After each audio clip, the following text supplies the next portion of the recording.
Jo no m'atreveixo a dir que sigui un literat, però un escriptor sí, perquè me n'he fet uns tips d'escriure. I he escrit sempre molt a gust.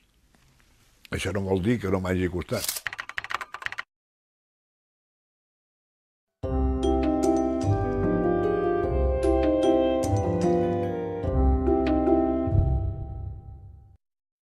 Quan vaig començar a llegir intensament, m'agradava molt llegir els versos del Segarra, fins i tot el teatre, aquell teatre de manubri que feia el Segarra, saps? El trobava divertit com sonava. M'agradava molt el Carner, sobretot els fruits sabrosos. M'agrada molt, Maragall. El Gabriel Ferrer, quan vaig veure els seus poemes, me van impressionar de debò, perquè em dóna la sensació que tenen un gruix 3 o 4 vegades més gros que el dels altres poetes que conec. És el poeta que és intel·lectualment més dens, més gruixut, que té més quantitat de qualitat dintre de cada poema. I en prosa, el que m'agradava més de tots era la prosa que feia el Carner quan traduïa. El traduir el Dickens o el traduir el Tom Sawyer del Mark Twain. De castellans a mi m'agrada molt Lorca i tant, i m'agrada molt el Juan Ramón Jiménez i m'agrada molt el Pedro Salinas. Després, els italians, esclar, també m'agrada molt. Ungaretti, Quasimodo, César Pavese, jo era feliç. Traduïts, el que hauria fet si hagués sabut l'italià. Al cap de 10 anys de fer poesia, diguem-ne, noucentista, o almenys la que a mi em provocaven els consells dels noucentistes, va ser quan vaig llegir El cementiri de Cinera de l'Espriu. El cementiri de Cinera em va interessar moltíssim, perquè jo sentia una mena d'enyorament per la terra perduda del meu pare. El meu pare era un poble del Priorat, el primer poble que hi ha entrat al Priorat. Aquest poble era Pradell, que era ple de boscos, ple d'aigua, els barrancs baixaven, quasi 9 mesos de l'any, hi havia 200 fonts pel terme espontànies, i jo n'estava enamorat, esclar. Allà teníem la casa, allà teníem un tros de terra amb una font i unes vinyes que m'encantaven. Aquella estimació per aquest poble em va portar a un canvi. Em vaig decidir deixar aquests poemes que a mi em semblaven tan ficticis, i llavors vaig intentar aproximar-me al cementiri de Cinera. Però el que va ser el toc de sortida va ser llegir Els rius de l'Ungaretti, que és un poema que parla dels rius que ell havia viscut, i aquells rius em van fer pensar en els barrancs del meu poble, que no eren rius, no arribaven a rius. I d'allí vaig ser capaç de fer una cosa que deia Enyoro la terra, que em va semblar que ja era el que jo volia fer. Jo m'havia jurat a mi mateix que si un dia aconseguia tenir el Premi Carles Riba, que volia dir que no havia fet una poesia que no valgués gens la pena, almenys una cosa que me la garantís. Amb aquell premi em semblava que me la garantia. I llavors, a l'any 64, em van donar el premi. I llavors vaig decidir, ja ho portava pensat, plegar, de fer poesia.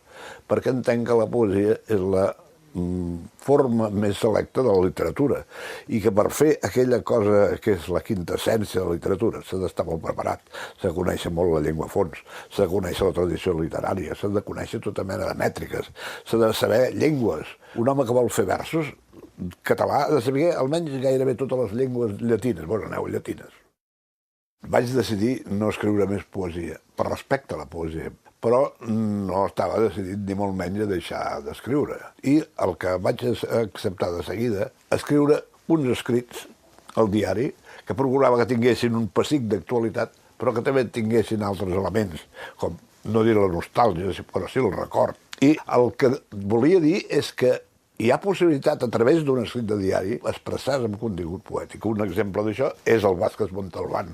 A mi el Vázquez Montalbán, la poesia d'algunes de les seves columnes me convenç.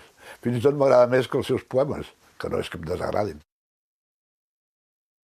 Llavors m'acabava el meu gran interès en parlar en primera persona. Vaig decidir escriure el que jo recordava, a partir dels 8 anys, a primera persona, amb el llenguatge planer, de la manera que em sentia més còmode. Dient la veritat, novel·lant-ho una mica, però novel·lant-ho no vol dir mentir, sinó donar-hi una salsa una mica més agradable que un simple dietari. No? Vaig explicar la guerra, vaig explicar la meva fugida dels bombardejos d'aquí a Pradell, fins als 18 anys, que era quan eren els escolapis, vaig deixar els estudis perquè es va morir el meu pare. Aquesta és la primera part. Llavors, l'historiador Pere Anguera em va dir que era una llàstima que m'hagués deixat penjat les memòries i que el que havia de fer és continuar-les. I ell mateix me va aconsellar que apartés una mica les coses familiars i donés una mica més de notícia que les circumstàncies també em portaven a les coses cíviques, diguem-ne, del meu voltant. I així ho he fet. Estic acabant ara el darrer volum i arribaré a l'any 75, que, com sabem tots, va ser un enorme punt i a part. Home, per mi, Reus, ja sé que exagero una mica, però també s'entén. És el meu món. Reus i els seus voltants és el meu món. I he parlat aquí com si només m'escoltessin la gent de Reus, o com si només existís Reus, no pas per falta de solidaritat, que ja pretenc, faig tots els esforços possibles per sentir-me solidari, però pensant en això, que no calia buscar mons gaire complicats, perquè jo en tenia un que donava prou de sí per poder parlar. La meva relació amb el Teatre Bartrina ha estat total, perquè el Teatre Bartrina és el teatre del centre de lectura. I he fet tot el que m'hi han deixat fer, tot el que he pogut. Aquí s'hi han estrenat 3 coses meves.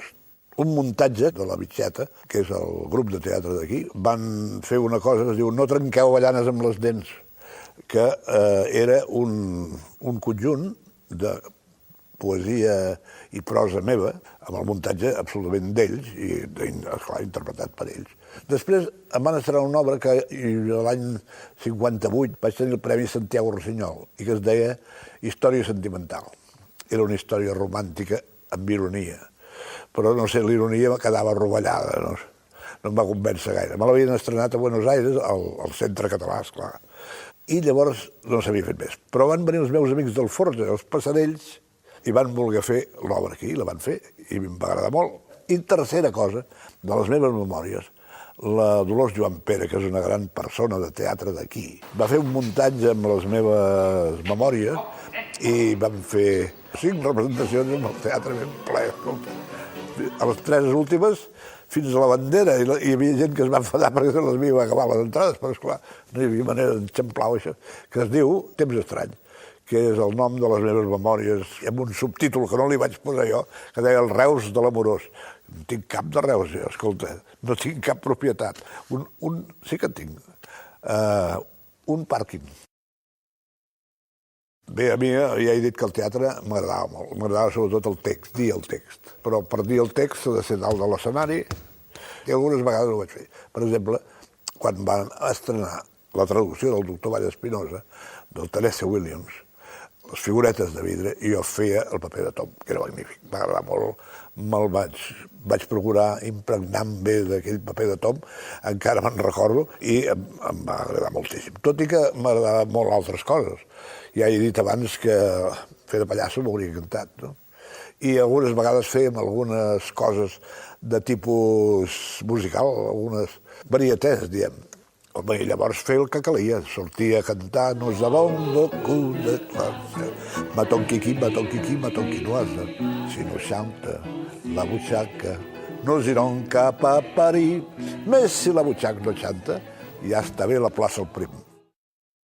Bé, això del teatre es va anar complicant, perquè vam intentar fer coses professionals al Fortuny, perquè el Fortuny és més espectacular.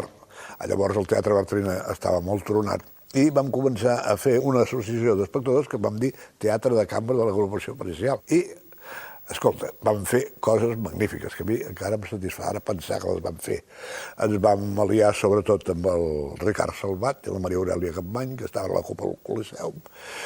I només te diré que la primera temporada vam fer la corrida del Richardson i la segona cosa que vam fer va ser Primera història d'Ester. La tercera era Les bodes de sang del García Lorca, que era la primera obra que es feia del García Lorca després de la guerra. No a Reus, a Espanya.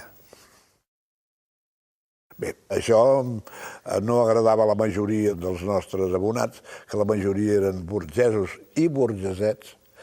Llavors no els agradava el teatre més fi, teatre de saló, però nosaltres els hi fotíem el que ens agradava a nosaltres. I quan no vam poder resistir més, vam tornar cap al Bartrina, que el Bartrina llavors estava encara més tronat, però que encara s'hi podien fer representacions.